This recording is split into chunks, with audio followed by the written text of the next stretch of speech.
상견례 날 아침 강도철은 평소보다 더 일찍 현장에 나왔습니다. 전날 비로 인해 공사가 지연되면서 오늘 안에 마무리해야 할 작업이 많았기 때문입니다. 그는 안전모를 깊게 눌러쓰고 철근을 점검하며 사람들에게 지시를 내렸습니다. 이쪽은 고정 다시 해요. 저기 틀어진 거 보이죠? 그의 목소리는 늘 그랬듯 단단하고 또렷했습니다. 현장은 분주하게 움직였고 그는 한눈에 일을 정리해 나가고 있었습니다. 시간은 생각보다 빠르게 흘러갔습니다.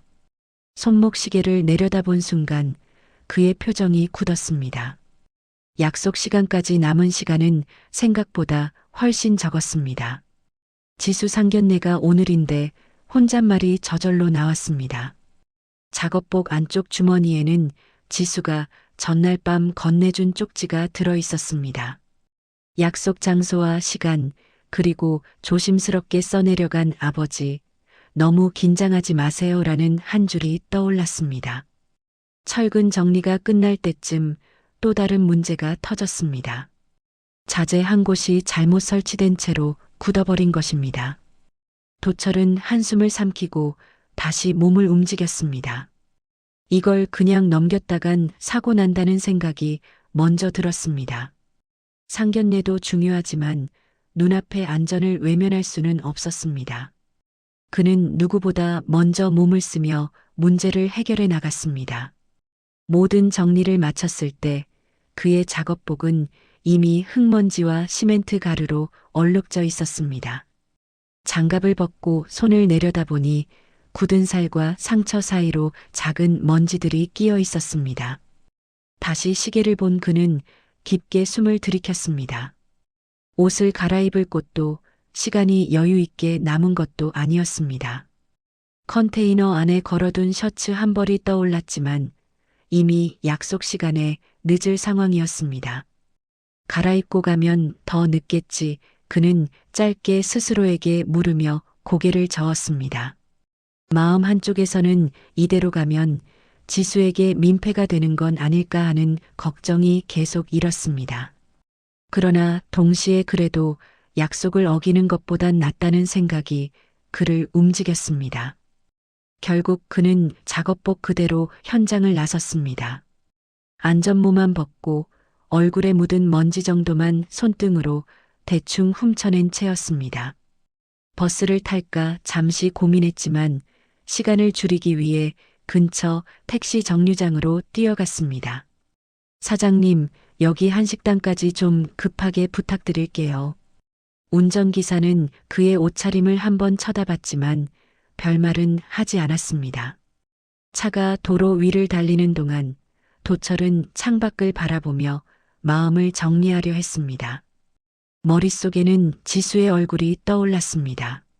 상견례를 앞두고 들뜬 듯 긴장했던 표정, 아버지, 그냥 편하게만 계시면 돼요라고 말하던 모습이 다시 떠올랐습니다.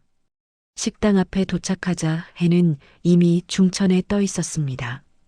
유리문을 통해 안을 들여다보니 단정한 옷차림의 사람들이 테이블 주변에 앉아 있는 모습이 보였습니다. 정장과 한복, 말끔한 코트들 속에서 자신의 작업복이 한없이 거칠어 보였습니다. 그는 잠시 발걸음을 멈추고 숨을 한번 크게 내쉬었습니다. 그래도 가야지. 약속인데. 마음속으로 그렇게 말하며 손으로 옷깃을 한번 추슬렀습니다. 문을 밀고 들어서는 순간 안에서 잔잔하게 흐르던 대화가 잠시 멈추었습니다. 몇몇 시선이 동시에 그의 쪽으로 향했습니다. 흙먼지와 얼룩이 남은 작업복, 두툼한 작업화, 거친 손. 이 모든 것이 이 공간의 분위기와 묘하게 어울리지 않았습니다. 도철은 그 시선을 느끼면서도 최대한 태연한 표정으로 서 있으려 했습니다.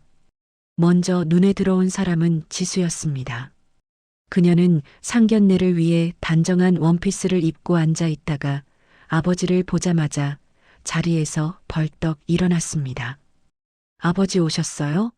목소리에는 반가움과 놀람 그리고 걱정이 뒤섞여 있었습니다. 도철은 미안한 듯 웃으며 고개를 끄덕였습니다. 일이 좀 길어져서 그래도 늦으면 안 될 것 같아서 바로 왔다. 그 말에는 변명보다는 약속을 지키고 싶었던 마음이 그대로 담겨 있었습니다. 테이블 맞은편에는 예비 사돈들이 앉아 있었습니다. 예비 시어머니는 눈썹을 살짝 치켜 올리며 그를 위아래로 훑어보았습니다. 예비 시아버지는 안경 너머로 조용히 그를 바라보며 표정을 숨기려 했지만 눈빛에서는 예상 밖 상황에 대한 당혹감이 읽혔습니다.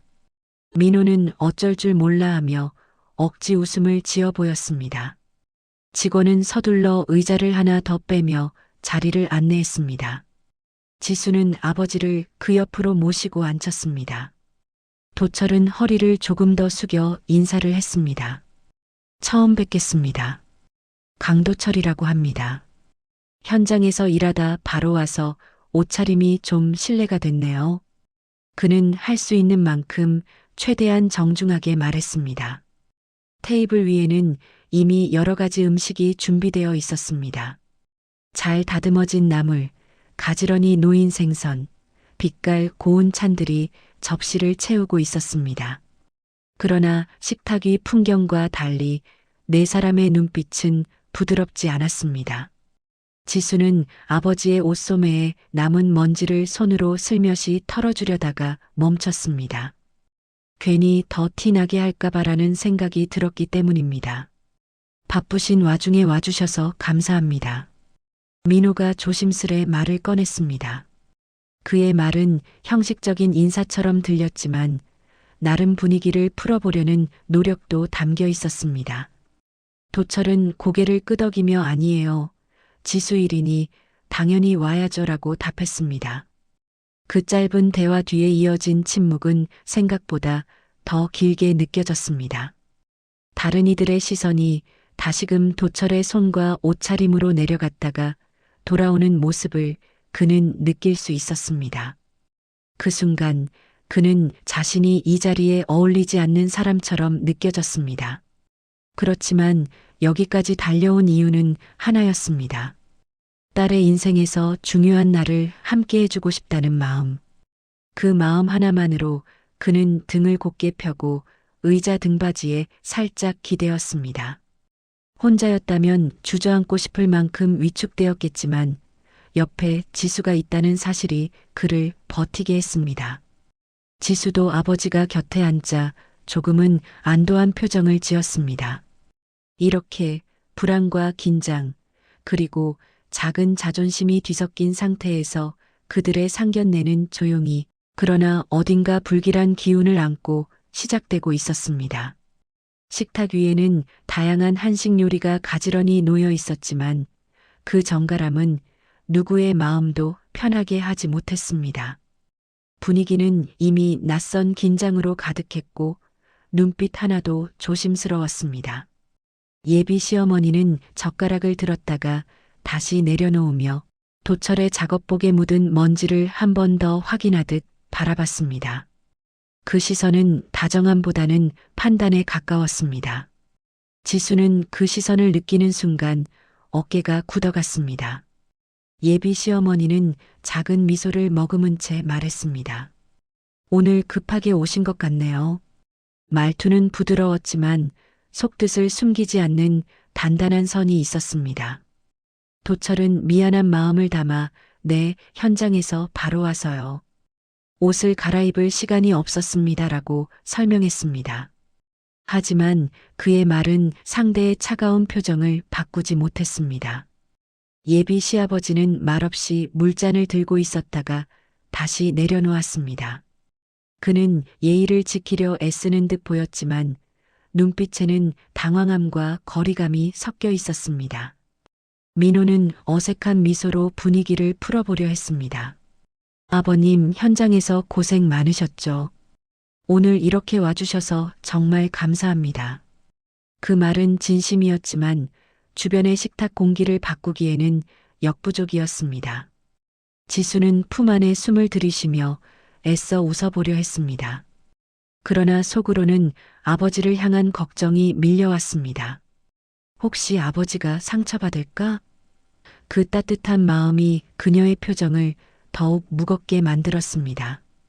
도철은 딸의 표정을 보고 작은 미소를 지어 보였지만 마음속에서는 자책하는 감정이 번지고 있었습니다.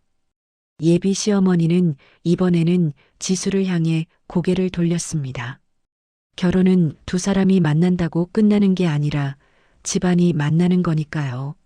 말의 흐름은 조언처럼 들렸지만 그 말 끝에는 이미 선을 긋는 느낌이 분명하게 드러나 있었습니다. 지수는 고개를 숙이며 젓가락을 다시 내려놓았습니다. 손끝이 차갑게 떨렸습니다. 도철은 그 말에 상처를 받은 듯 잠시 침묵했습니다. 그의 손등은 굳은 살과 상처로 가득했지만 그 손으로 딸을 키우며 무게를 견뎌온 세월이 담겨 있었고 그것이 누군가의 평가 기준이 되는 순간이라 마음이 깊이 무너졌습니다. 예비 시어머니는 다시 도철을 보며 말했습니다. 현장에서 일하시는 분들 정말 고생 많으시죠. 다만 이런 중요한 자리는 준비가 필요하긴 해요. 그 말이 끝나는 순간 식탁의 공기는 더 차갑게 얼어붙었습니다. 누구도 젓가락을 들지 않았고 음식은 식어가기만 했습니다. 지수의 눈가에는 눈물이 고이기 시작했습니다. 그녀는 손가락으로 살짝 닦아내며 들키지 않으려 했지만 그 떨림은 이미 아버지에게도 보였습니다. 도철은 딸이 울음을 참는 모습을 보자 마음이 철렁 내려앉았습니다. 고개를 살짝 숙이며 괜찮다는 듯한 표정을 지어 보였지만 그 속마음은 이미 흔들리고 있었습니다. 식당 한쪽에서는 잔잔한 음악이 흘러나오고 있었지만 그 음악은 네 사람 사이에 굳어진 긴장감을 전혀 덮어주지 못했습니다. 민호조차 더 이상 무슨 말을 해야 할지 몰라 젓가락을 들었다가 다시 내려놓기만 반복했습니다. 이렇게 상견례는 시작부터 부드럽지 않았고 말 한마디 한마디가 서로에게 깊은 상처로 남을 만큼 차갑게 이어지고 있었습니다. 지수는 더 이상 눈을 들지 못했고 도철은 자신을 향한 평가보다 딸을 향한 시선을 더 두려워하고 있었습니다. 분위기는 이미 돌아갈 수 없는 곳으로 흘러가고 있었습니다. 오늘 자리는 쉽지 않겠구나. 누구도 말하지 않았지만 모두가 마음속으로 그렇게 느끼고 있었습니다. 상견례는 계속되고 있었지만 분위기는 점점 더 단단하게 굳어졌습니다. 테이블 위 음식은 여전히 빛나고 있었지만 누구 하나 젓가락을 움직일 여유가 없었습니다. 지수는 물잔을 들여다 말고 손가락을 가볍게 쥐었다가 다시 풀었습니다. 작은 떨림이 손끝에 계속 남아 있었습니다. 그녀의 눈은 바닥을 향하고 있었고 표정에는 견디기 어려운 긴장감이 자리 잡고 있었습니다. 그때 예비 시어머니는 도철의 손등을 흘끗 보며 말을 꺼냈습니다. 현장에서 오래 일하신 분들은 손이 참 많이 상하시더라고요. 말은 부드럽게 흘렀지만 시선은 그리 다정하지 않았습니다. 도철은 잠시 손등을 내려다봤습니다. 굳은 살과 기름때가 완전히 가시지 않은 손. 세월의 흔적이 그대로 남아 있었습니다. 그는 조용히 숨을 들이쉬며 예, 평생 현장에서 일했습니다라고 짧게 말했습니다. 지수는 그 말이 끝나기도 전에 아버지 쪽을 고개도 들지 못한 채 애써 눈을 감았습니다. 왜 이런 말을 듣고 있어야 하지 마음속에서 울컥하는 감정이 치밀어 올랐습니다. 하지만 아버지가 더 상처받을까봐 아무 말도 하지 못했습니다. 민호는 자꾸만 시선을 음식을 향해 돌렸습니다. 눈치를 보며 어머니 그만이라고 말하려다 입술을 다물었습니다. 자기 말이 상황을 더 악화시킬까봐 두려웠던 것입니다. 지수는 그런 민호의 모습에서 작은 실망을 느꼈습니다. 며칠 전 자신에게 따뜻하게 말해주던 사람과는 전혀 다른 모습이었습니다. 예비 시어머니는 다시 고개를 들고 지수를 향했습니다. 지수 씨, 앞으로 결혼하면 서로 집안도 어울리는 게 중요해요. 아무래도 어울림이라는 게 있으니까요. 그 말은 결혼이 아닌 평가를 위한 문장처럼 느껴졌습니다. 지수의 등줄기를 따라 차가운 감정이 스며들었습니다. 도철은 딸의 굳어진 어깨를 보고 마음이 움찔했습니다. 딸에게 무슨 말이라도 건네고 싶었지만 이 자리에서 어떤 말도 지수에게 도움을 주지 못할 것 같았습니다. 그는 조용히 손을 모아 무릎 위에 올렸습니다. 움직임조차 신중했습니다. 시간은 흐르지만 분위기는 풀리지 않았습니다. 마치 모두가 누군가의 실언을 기다리는 듯한 기압이 방 안에 내려앉았습니다. 식탁 위 조명은 따뜻했지만 네 사람의 마음속에는 싸늘한 공기만 감돌았습니다. 지수는 마침내 고개를 들었습니다. 눈가에는 고인 눈물이 맺혀 있었고 그녀의 입술은 하얗게 말라 있었습니다. 도철은 그 모습을 보고 마음이 뭉개지는 듯한 고통을 느꼈습니다. 그녀는 흐느끼지 않으려 애썼지만 감정은 이미 흔들리고 있었습니다. 그리고 그 순간 모두는 알았습니다. 이 상견례는 이미 회복될 수 없는 곳까지 와 있음을. 식탁의 분위기는 이미 한계에 다다르고 있었습니다. 예비 시어머니는 긴 한숨을 내쉰 뒤 수저를 가지런히 내려놓았습니다. 그리고는 조용하지만 단단한 목소리로 말을 꺼냈습니다. 저희 집과는 여러모로 맞지 않는 것 같네요. 이 말은 상견례를 정리하려는 선언과도 같았습니다. 지수는 그 말을 듣고 몸을 굳혔습니다. 눈동자가 흔들리며 고개를 들지도 못했습니다. 도철은 순간 귀를 의심했습니다. 자신이 상견례에 잘못된 옷을 입고 온 것이 딸의 인생을 흔들어 놓는 원인이 된 것만 같아서 가슴이 무너졌습니다.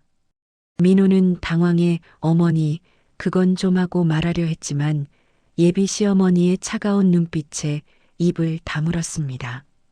그의 아버지는 단호한 듯한 표정으로 다시 컵을 들었다 내려놓았지만 변명도 설명도 하지 않았습니다. 지수는 손등으로 눈물을 슬며시 닦았지만 감정은 이미 흔들려 있었습니다. 이 자리가 자신의 결혼을 축복하기 위한 자리가 아니라 도리어 자신의 가치를 평가하는 자리처럼 느껴졌습니다. 도철은 딸이 울음을 참는 모습을 보며 가슴이 철렁 내려앉았습니다. 그리고 조용히 말했습니다. 제가 부족해서 이런 분위기가 된 것 같습니다. 죄송합니다.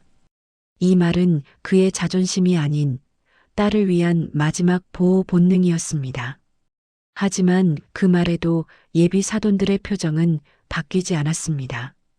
오히려 결론을 굳힌 듯한 태도만 더 선명해졌습니다. 이후 사돈들은 한두 마디의 형식적인 인사를 남기고 급히 자리를 떴습니다. 식탁 위에는 식지 않은 음식과 네 사람 사이에 흐르던 말하지 못한 감정들만 그대로 놓여 있었습니다. 지수는 자리에서 일어나지도 못한 채 조용히 울음을 흘렸습니다. 도철은 딸의 옆에 앉아 조심스럽게 손을 잡았습니다. 그 손에는 따뜻함과 미안함이 함께 담겨 있었습니다. 그 순간 도철은 마음속으로 결심했습니다. 이대로 둘 수는 없다. 상견례가 끝난 뒤 며칠 동안 지수는 마음을 잡지 못하고 있었습니다. 회사에서도 업무에 집중할 수 없었고 집에 돌아오면 조용히 방 안에 머물렀습니다. 도철은 그런 딸을 지켜보며 말없이 문 밖을 서성이기만 했습니다.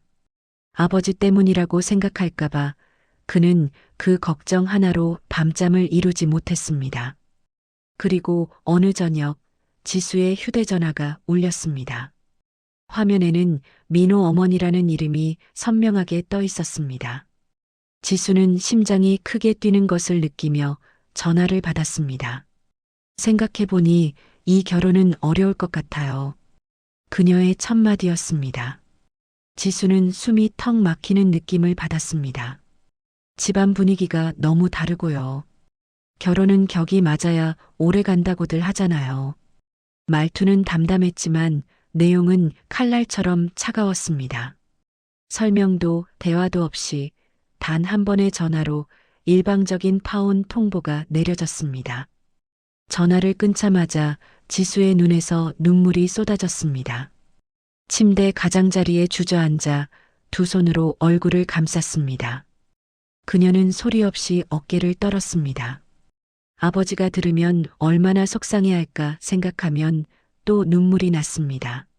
문 밖에서 도철은 그 울음소리를 들으며 가슴을 부여잡았습니다. 문을 열고 들어가 딸을 안아주고 싶었지만 차마 문고리를 돌리지 못했습니다. 그는 문 앞에 앉아 중얼거렸습니다. 지수야, 미안하다. 정말 미안하다. 그 순간 도철은 확신했습니다. 이제는 딸을 위해 행동해야 한다는 것을. 다음 날 새벽 도철은 이른 시간에 집을 나섰습니다. 사돈집 주소가 적힌 종이를 주머니에서 꺼내며 다시 한번 확인했습니다. 차가운 공기가 얼굴에 닿았지만 그의 걸음은 무겁지 않았습니다. 고급 주택가 골목에 들어서자 도철은 주변을 둘러보았습니다.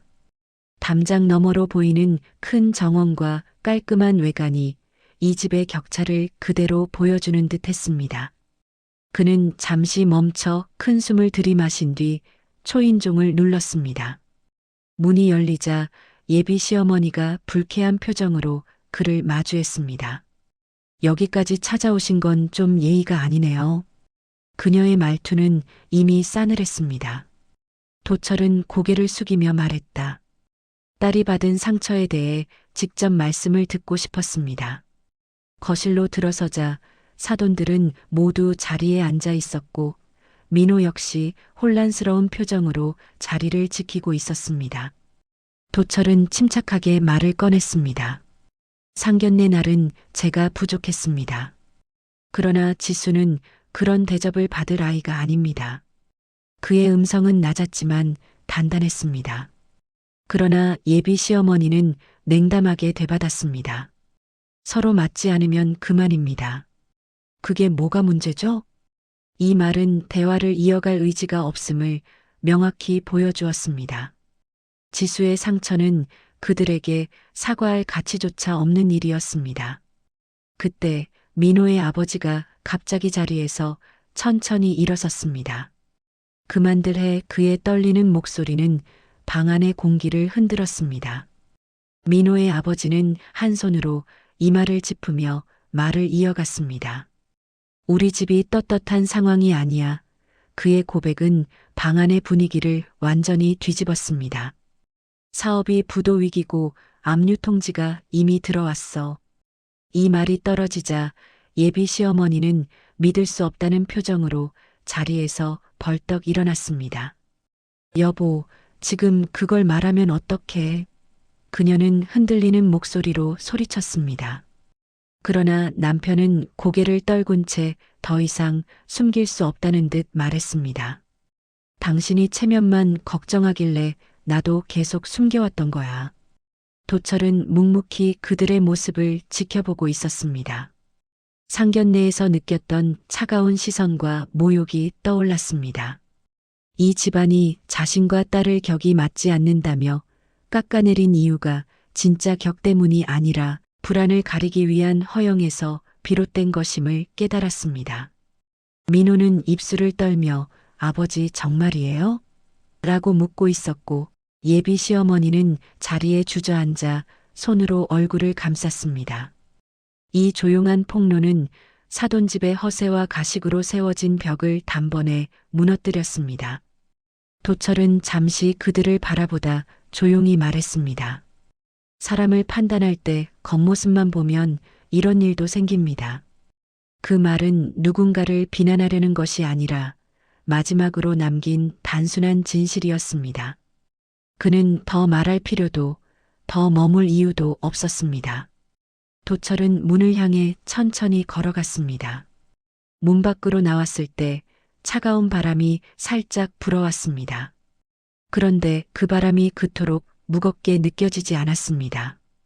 도철이 집에 돌아오자 지수는 소파에 앉아 있었습니다. 얼굴에는 아직도 약한 붓기가 남아 있었지만 눈빛은 어제보다 조금 더 차분해 보였습니다. 도철은 딸 앞에 조용히 앉아 오늘 있었던 일을 모두 털어놓았습니다. 지수는 이야기를 듣는 내내 손을 꼭 모으고 있었습니다. 예비 사돈들의 모욕, 부도 위기, 숨겨졌던 진실 모든 이야기를 듣고 난 뒤 그녀는 천천히 숨을 내쉬었습니다. 아버지, 우린 잘못한 게 없네요. 그녀가 처음으로 꺼낸 말이었습니다. 도철은 고개를 끄덕이며 미소를 지었습니다. 그래. 부끄러워할 건 하나도 없다. 지수의 눈가에서 눈물이 천천히 흘렀지만 이번에는 위로와 안도에 가까웠습니다. 그녀는 아버지에게 기댄 채 숨을 고르며 마음을 정리했습니다. 몇 주 뒤 지수는 새로운 프로젝트 팀에 배정되었고 그곳에서 자신을 존중해주는 사람들을 만나게 되었습니다. 새로운 동료 중 한 명은 그녀에게 배려 깊은 태도로 다가왔습니다. 그 관계는 지수에게 오랜만에 따뜻한 위로가 되었습니다. 한편 도철은 오랜 현장 경험을 살려 지인들과 작은 업체를 창업했습니다. 그의 성실함과 사람들의 신뢰는 곧 안정적인 성장을 가져왔습니다. 어느 저녁 두 사람은 소박한 식탁에서 마주 앉아 밥을 먹었습니다. 지수는 밝은 표정으로 아버지, 이제 마음이 많이 편해졌어요 라고 말했습니다. 도철은 웃으며 그럼 됐다. 너만 웃으면 나는 뭐든 괜찮다고 말했습니다. 두 사람은 상처에서 벗어나 더 단단한 유대와 새로운 미래를 향해 나아가기 시작했습니다. 그들에게 남은 것은 슬픔이 아니라 서로를 지켜낸 시간과 앞으로 펼쳐질 따뜻한 내일뿐이었습니다.